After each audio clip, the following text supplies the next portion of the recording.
Hola y buenos días, bienvenidos al tiempo de estudio bíblico de la Iglesia Bíblica Bautista El Camino de Santiago, Chile. Me llamo Joel, soy uno de los pastores de la iglesia y estamos en una serie del libro de Colosenses, escrita esta carta a la iglesia de Colosas, inspirada claramente por el Espíritu Santo. El escritor humano es el apóstol Pablo. Y vemos aquí en este libro el tema central es la preeminencia de Jesucristo. Hemos visto la preeminencia de Jesucristo en mi vida, en mi diario andar. El versículo clave lo vemos en capítulo 1, versículo 18, donde dice para que en todo tenga la preeminencia.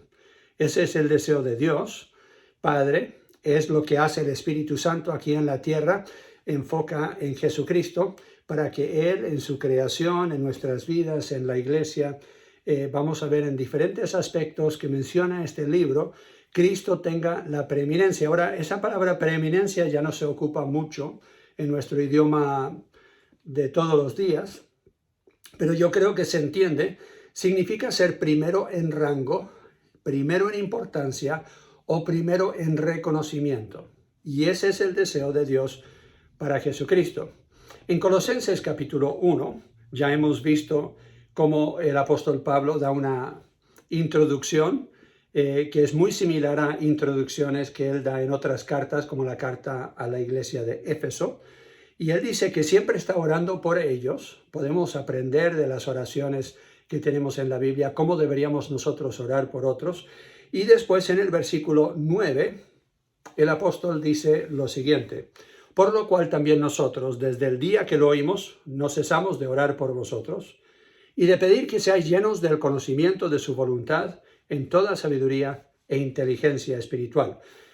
Unas semanas atrás vimos lo importante que es conocer cuál es la voluntad de Dios, que hay una voluntad general para todo creyente que encontramos en la Biblia, y después hay una voluntad de Dios muy personal para ti, donde Él te va a estar guiando por su Espíritu en las decisiones que tomas todos los días. Y después dice, versículo 10, para que andéis como es digno del Señor. Y en eso estamos ahora, viendo qué significa andar en una vida digna del Señor, o sea, que no traiga vergüenza a Dios, el Señor, en nuestras vidas, para que andéis como es digno del Señor, agradándole en todo, llevando fruto en toda buena obra y creciendo en el conocimiento de Dios, fortalecidos con todo poder, conforme a la potencia de su gloria, para toda paciencia y longanimidad con gozo, dando gracias al Padre, que nos hizo aptos para participar de la herencia de los santos en luz, el cual nos ha librado de la potestad de las tinieblas y trasladado al reino de su amado Hijo, en quien tenemos redención por su sangre, el perdón de pecados. Cuando vamos a vivir una vida digna del Señor, o sea que trae honor y gloria a Dios nuestro Padre Celestial, significa que nosotros vamos a tener un conocimiento, estar llenos del conocimiento de su voluntad, vamos a agradar a Dios en todo, vamos a llevar fruto en buenas obras, vamos a crecer en el conocimiento de Dios, vamos a vivir en el poder de Dios y vamos a agradecer a Dios por todo lo que hemos recibido con una vida llena de gozo. Eso es lo que acabamos de leer y este es un breve resumen de lo que ya hemos visto en el estudio hasta el día de hoy. Ahora nosotros vamos a ver los versículos 13 y 14 principalmente, que nos habla de que Cristo es preeminente en nuestra salvación. Ahora, Dios es un Dios trino, Él está involucrado en nuestra salvación, pero Cristo tiene la preeminencia, o sea, Él tiene el primer lugar, Él tiene el mayor reconocimiento de las tres personas de la Trinidad. Tenemos a Dios Padre, tenemos a Dios Hijo y tenemos a Dios Espíritu Santo. Los tres están involucrados en lo que es nuestra salvación eterna. La renovación por el Espíritu Santo es la voluntad del Padre que Cristo fuese entregado por nuestros pecados en la cruz del Calvario, que Él mismo se entregó, dice la Biblia. No le quitaron la vida, sino que Él la entregó por nosotros. Y sabemos que ese era el plan de Dios desde el comienzo. Así que la Trinidad se puso de acuerdo, sabiendo que iba a ser necesario rescatar no solamente la humanidad, pero toda la creación. Y eso lo vamos a ver en un momento. Así que lo que Dios Padre quiere y lo que apunta también el Espíritu Santo es que Cristo tenga el reconocimiento por lo que hizo por nosotros en la cruz para ganar nuestra salvación. Y es lo que dice aquí en versículos 13 y 14. El cual, hablando de Dios mismo, el cual nos ha librado de la potestad de las tinieblas y trasladado al reino de su amado Hijo, en quien tenemos redención por su sangre y el perdón de pecados. No hay salvación en ningún otro, dice la Biblia. No hay un plan B.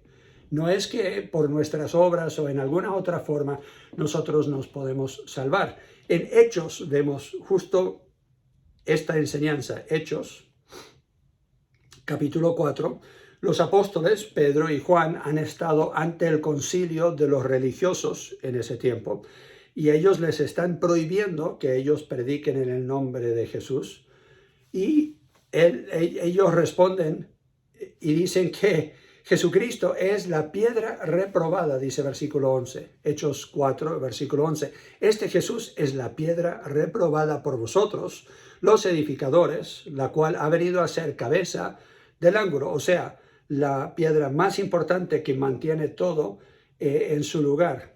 Y en ningún otro hay salvación, porque no hay otro nombre bajo el cielo dado a los hombres en que podamos ser salvos. En un mundo donde hay muchas religiones y la gente dice, es que yo creo que todas las religiones o todos los caminos llegan a Dios, la Biblia claramente dice, el único que salva es Jesucristo. Lo único que nos puede salvar, el único camino es fe en la obra redentora de Cristo en la cruz del Calvario. Jesús mismo lo dijo en Juan, capítulo 14. Juan 14, versículo 6.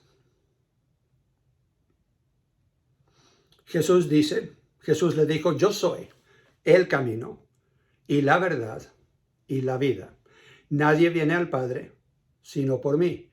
No es un camino, es el camino, la verdad y la vida. No podemos llegar a Dios, nuestro Padre Celestial, estar en su presencia, disfrutar del nuevo mundo y la nueva tierra que Él va a crear.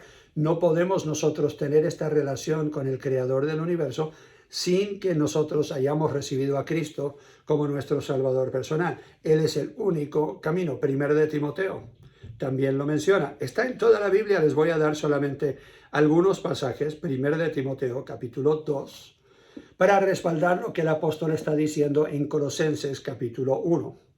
1 de Timoteo 2, comenzando en el versículo 3, dice lo siguiente: porque esto es bueno y agradable delante de Dios nuestro Salvador, o sea, que estemos orando por todos, el cual quiere que todos los hombres sean salvos y vengan al conocimiento de la verdad, porque hay un solo Dios y un solo mediador entre Dios y los hombres, Jesucristo hombre, el cual se dio a sí mismo en rescate por todos, de lo cual se dio testimonio a su debido tiempo. Entonces, Jesucristo es el único camino. Él debe recibir la preeminencia o es preeminente en la salvación. Debería recibir el reconocimiento por ser el único Salvador, el único mediador entre Dios y los hombres. Vemos en versículo 12 de Colosenses capítulo 1 que Dios nos hace aptos por medio de esta renovación, por medio del nuevo nacimiento que ya mencionamos. Nos hace aptos para esta salvación. Él es el que nos renueva, Él es el que inicia esta relación. Por tanto, Él nos amó, dice la Biblia, que ofreció a Jesucristo. Entonces, Él inicia esta relación, pero nosotros debemos responder en fe. Él nos libra de las tinieblas, dice versículo 13, y nos traslada al reino de su amado Hijo. Pero en versículo 14, Colosenses capítulo 1 y versículo 14, dice que también no solamente ha hecho todo eso, sino que Él es el que nos redime en Cristo. Ahora, esta palabra la tenemos que definir porque no hablamos mucho de redimir las cosas hoy día.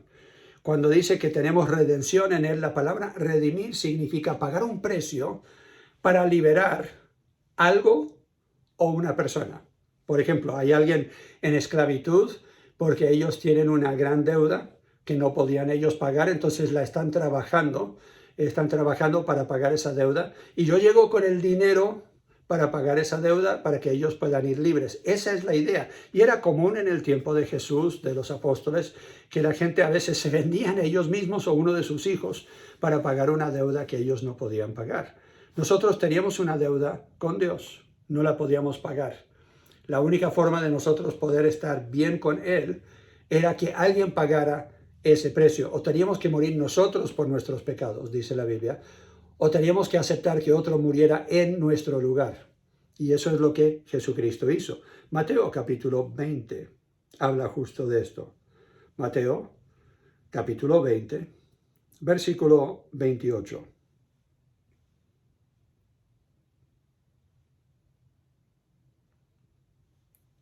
Jesús aquí hablando dice, como el Hijo del Hombre no vino para ser servido, sino para servir y para dar su vida en rescate por muchos. O sea, Él es el que dio su vida para rescatarnos a nosotros. Tito, capítulo 2.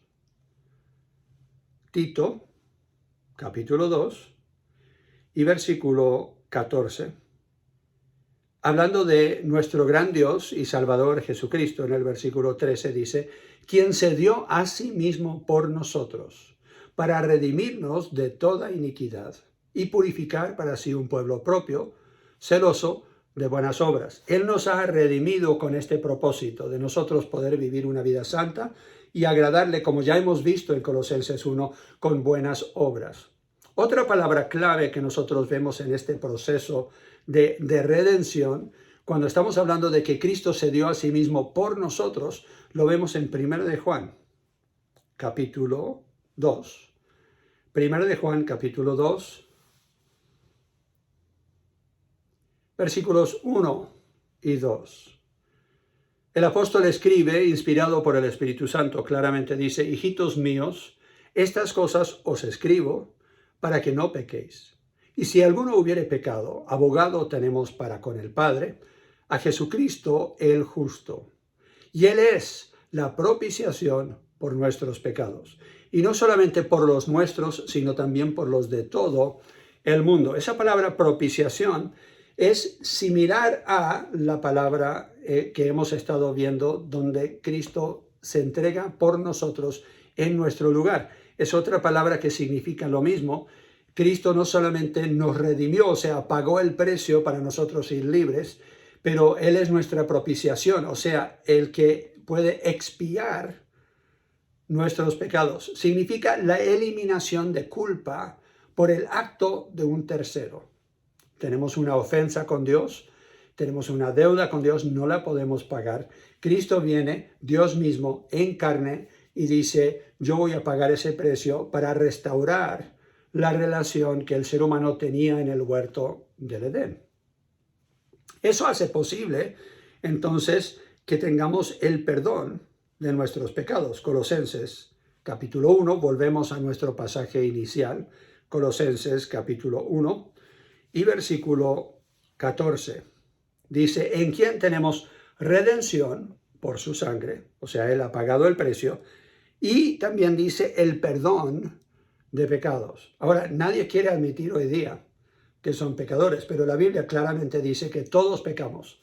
Estamos destituidos, o sea, separados de la gloria de Dios.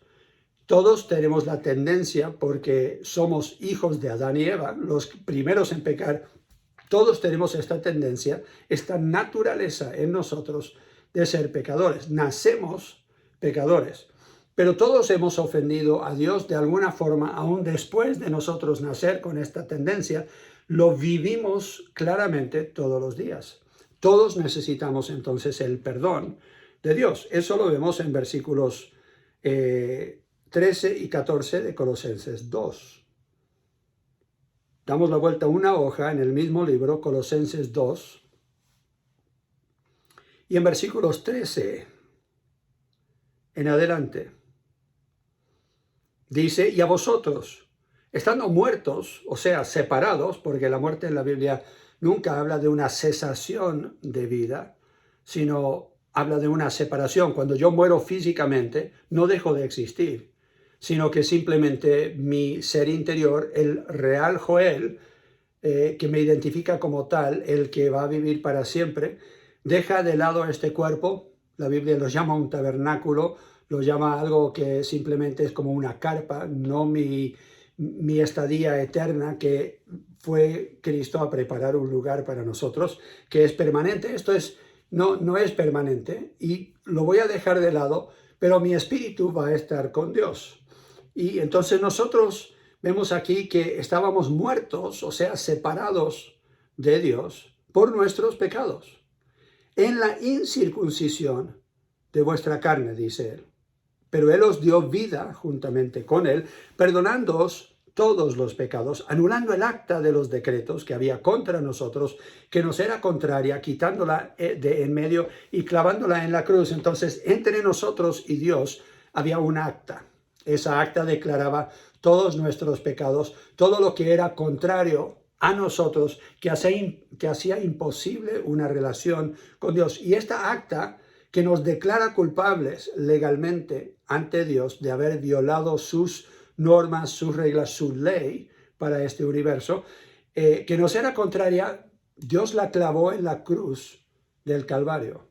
Ahora, esto solamente es eficaz para el que cree que eso se hizo, para el que lo acepta, para el que dice, gracias Dios por haber aceptado en mi lugar a Jesucristo como el que es propiciación o propicio para mí, pecador. Pero si tú no admites que eres pecador, si no quieres aceptar que esto se hizo por ti en tu lugar, entonces la carga y la culpa de tus pecados la sigues cargando. Esa acta sigue contraria contra ti porque no has aceptado que otro pagó en tu lugar por tus pecados.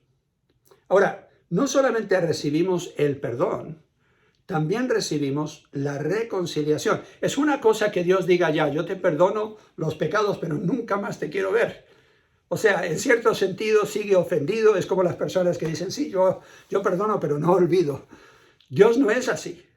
Él no solamente dice, yo te he perdonado, yo quiero tener una relación contigo, yo quiero tener esa relación que fue mi intención cuando primero estuvo la creación con Adán y Eva en su inocencia. Yo quiero volver a tener esa relación íntima contigo. Por eso se quitan de en medio los pecados y esta acta que era contraria para poder tener esa relación. Colosenses capítulo 1, damos la vuelta a la hoja. Colosenses capítulo 1. Y ahora seguimos un poco más allá a el versículo 20. Versículo 20 de Colosenses 1 dice, y por medio de él, hablando de Jesucristo, reconciliar consigo todas las cosas, así las que están en la tierra como las que están en los cielos, haciendo la paz mediante la sangre de su cruz. Y a vosotros también, que erais en otro tiempo extraños y enemigos en vuestra mente, haciendo malas obras, ahora os ha reconciliado en su cuerpo de carne por medio de la muerte, para presentaros santos y sin mancha, irreprensibles delante de él, si en verdad permanecéis fundados y firmes en la fe, y sin moveros de la esperanza del evangelio que habéis oído, el cual se predica en toda la creación que está debajo del cielo, del cual yo, Pablo, fui hecho ministro. Aquí tenemos unos versículos supremamente importantes porque describen lo que Dios ha hecho por nosotros. No solamente nos ha perdonado los pecados, no solamente ha pagado el precio por nuestra redención, o sea, comprándonos por precio su cuerpo, pero ahora ha hecho que nosotros seamos reconciliados con Dios. Esa ofensa ya no existe para Dios. Fue clavada en la cruz y nosotros ahora podemos tener esa relación íntima con Él. Por medio del Espíritu Santo que mora ahora en nosotros, nosotros podemos clamar, Abba, Padre, dice la Biblia. Podemos tener esa relación de hijos con Dios. Pero aquí dice algo interesante, dice, reconciliar todas las cosas, lo que está en el cielo como en la tierra, todo el universo está incluido acá. En Romanos capítulo 8 habla justamente de esto. La redención no es solamente para los seres humanos, es para toda la creación, porque toda la creación fue impactada por el pecado del ser humano. Adán y Eva fueron dados la creación como responsabilidad. Ellos eran superiores a todos los animales y el huerto en general, y Dios dijo: yo quiero que ustedes lo manejen, ustedes son la autoridad en la tierra. Pero ellos abdicaron esa autoridad, se la entregaron a Satanás, que ahora la Biblia dice es el príncipe de la potestad del aire y el príncipe o el rey de esta tierra. Y para que Dios vuelva a tener el lugar que Él merece, la preeminencia en nuestra vida, nosotros tenemos que renunciar lo que antes nosotros seguíamos, que era el rey de este mundo, el príncipe de la potestad del aire. Nosotros tenemos que renunciar ese contacto con Él para poder nosotros seguir el Rey de Reyes y Señor de Señores y hacerlo a Él el preeminente en nuestras vidas. De eso se trata el libro de Colosenses. Y en Romanos capítulo 8 vemos que esto lo busca Dios para toda la creación, no solamente para nosotros los que creemos. Dice versículo 19 de Romanos 8, porque el anhelo ardiente de la creación es el aguardar la manifestación de nosotros, los hijos de Dios. Porque la creación fue sujetada a vanidad, no por su propia voluntad, sino por causa del que la sujetó en esperanza. Porque también la creación misma será libertada de la esclavitud de corrupción a la libertad gloriosa de los hijos de Dios. O sea, nosotros vamos a ser librados, y al ser librados algún día con un cuerpo nuevo y todo lo que nosotros vamos a disfrutar en la presencia de Dios, ya nuestra salvación realizada el 100%, también Dios hará un cielo nuevo y una tierra nueva. Dice versículo 22, porque sabemos que toda la creación gime a una, y a una está con dolores de parto hasta ahora. Y no solo ella, sino que también nosotros mismos, que tenemos las primicias del Espíritu, nosotros también gemimos dentro de nosotros mismos, esperando la adopción, la redención de nuestro cuerpo. Porque en esperanza fuimos salvos. Entonces, esta es la esperanza que tenemos nosotros. No solo que Cristo hace de nuestra vida aquí en la tierra algo mejor, sino que algún día nosotros vamos a experimentar todo lo que viene como herencia para nosotros por haber sido redimidos, rescatados, por haber sido renovados por el Espíritu Santo, por haber sido hechos nuevas criaturas en Cristo, por tener esta salvación eterna. Ahora no solamente nosotros vamos a disfrutar de algo aquí en la tierra, pero también en la presencia de Dios para siempre, y vamos a participar de un cielo nuevo y una tierra nueva. Si a nosotros nos gusta ahora el cielo y la tierra que tenemos ahora, imagínense cómo va a ser cuando Dios la renueva por completo, donde no habrá tristeza, ni dolor, ni muerte, no habrá ninguna cosa que causa dolor o dificultad. Los animales van a vivir en paz los unos con los otros. La Biblia dice que en el reino de Cristo, en la tierra, ese nuevo cielo y nueva tierra, los animales que ahora se temen los unos a los otros, ya no va a haber ese temor. Se va a poder acostar con el león, la ovejita, por ejemplo, y la Biblia habla de que habrá un tiempo de paz sobre la tierra. La meta de Dios entonces es con cielo nuevo, tierra nueva, seres humanos renovados, criaturas nuevas. Dios quiere restaurar toda la creación, todo lo que Él hizo. Y eso solo es posible porque Cristo pagó en la cruz la paga de ese pecado que entró al mundo, que entró a la creación.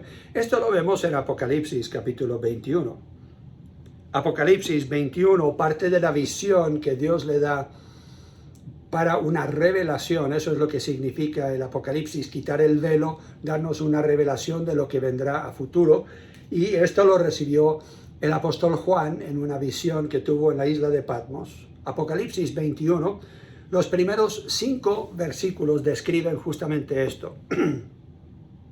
Vi un cielo nuevo y una tierra nueva, porque el primer cielo y la primera tierra pasaron, y el mar ya no existía más. Y yo, Juan, vi la santa ciudad, la nueva Jerusalén, descender del cielo de Dios, dispuesta como una esposa ataviada para su marido.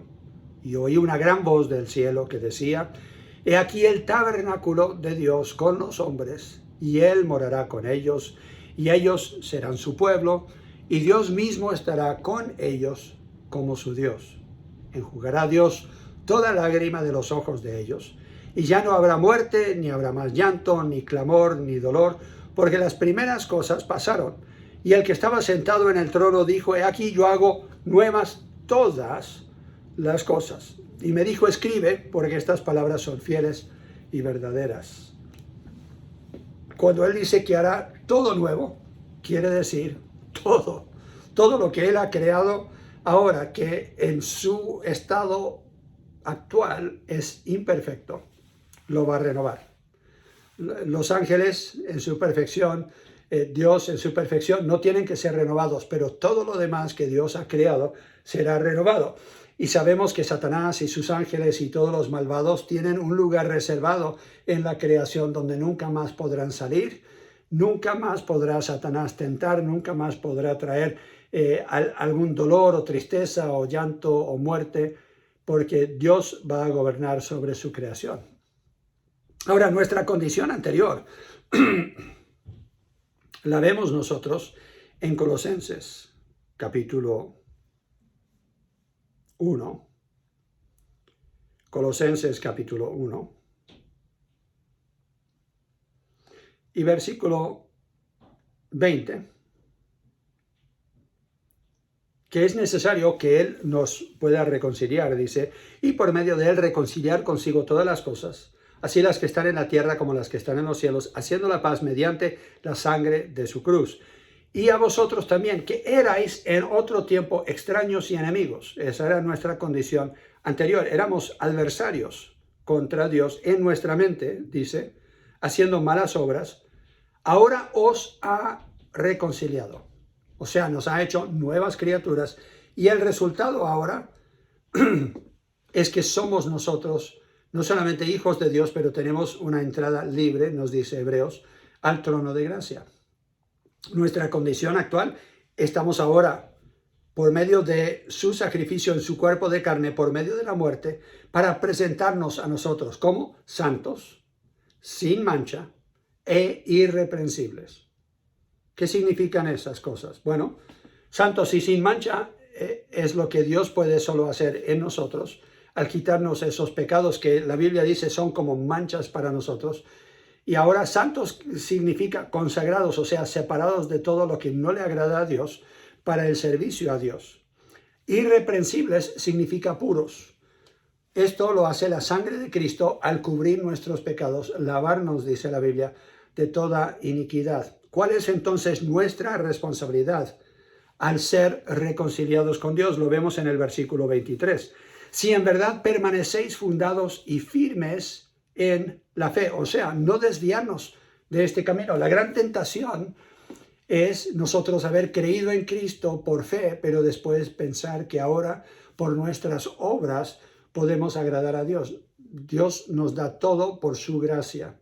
Y hacemos las buenas obras porque amamos a Cristo, pero no para nosotros merecer un mejor trato de Dios, o no para nosotros poder alcanzar salvación.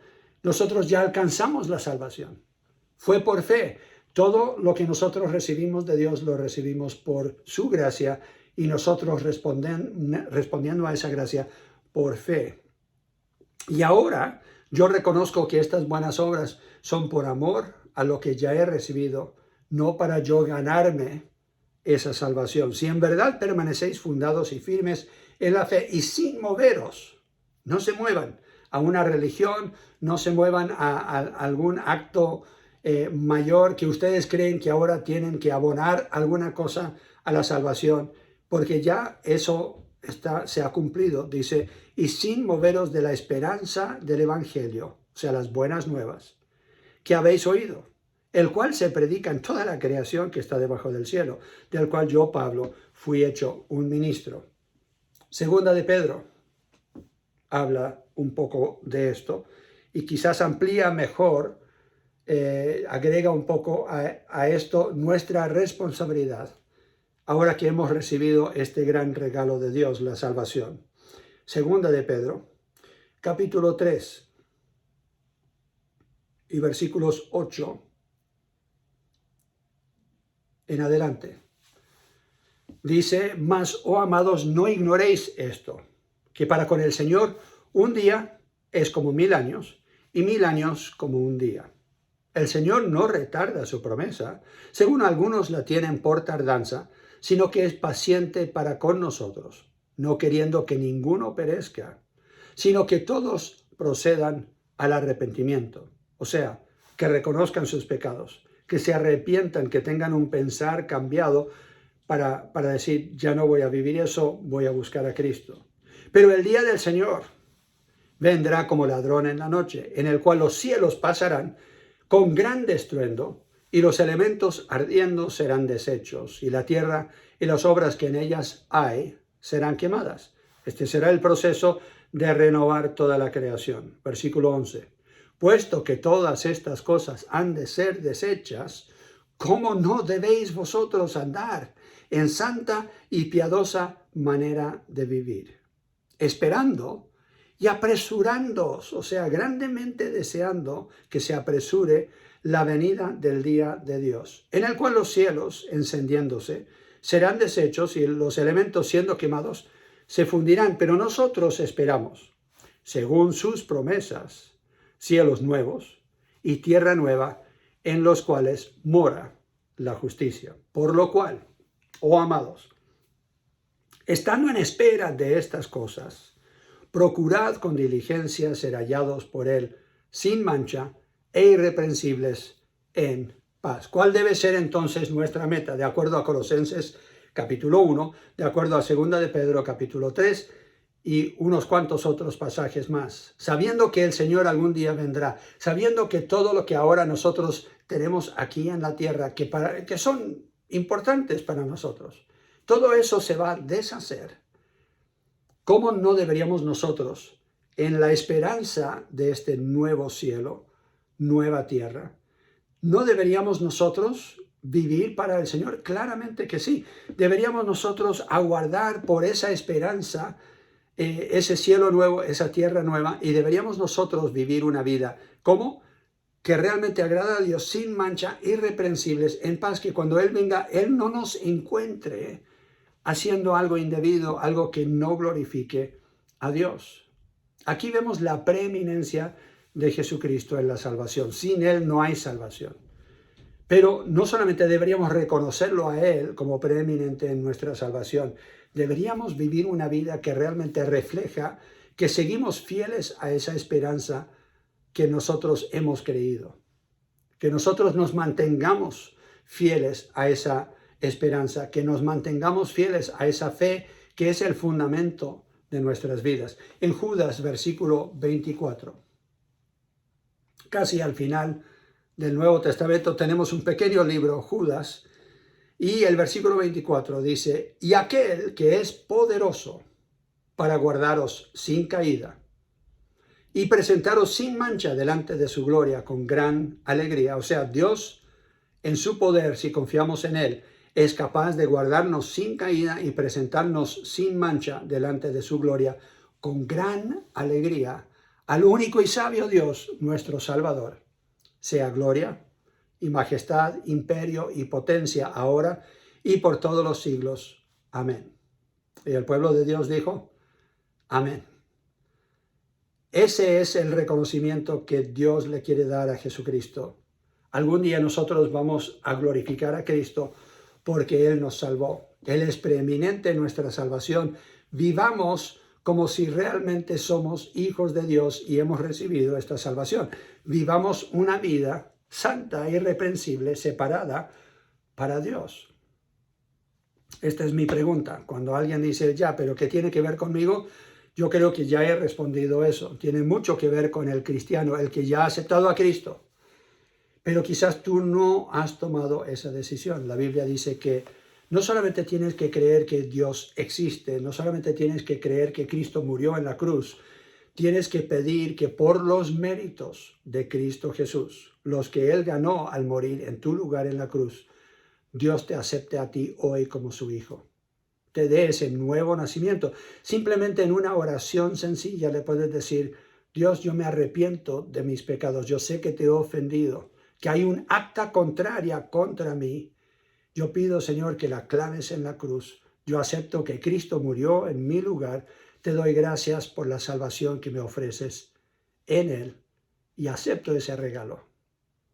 La Biblia dice que si lo has hecho, si te has dirigido a Dios de esa forma, Él te perdona porque Él es fiel y justo si confesamos nuestros pecados, para perdonar nuestros pecados y limpiarnos de toda maldad.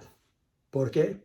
Porque Cristo es preeminente en la salvación y Él merece la gloria por haber muerto en la cruz por nosotros. Si pudiéramos nosotros ser salvos por nuestras buenas obras o nuestra religión, entonces de más murió Cristo, no tuvo que morir. Pero al haber muerto, demuestra que Él es el único camino, el único intermediador entre Dios y los hombres. Espero que hoy aceptes ese mensaje y lo creas de corazón. El Señor te bendiga.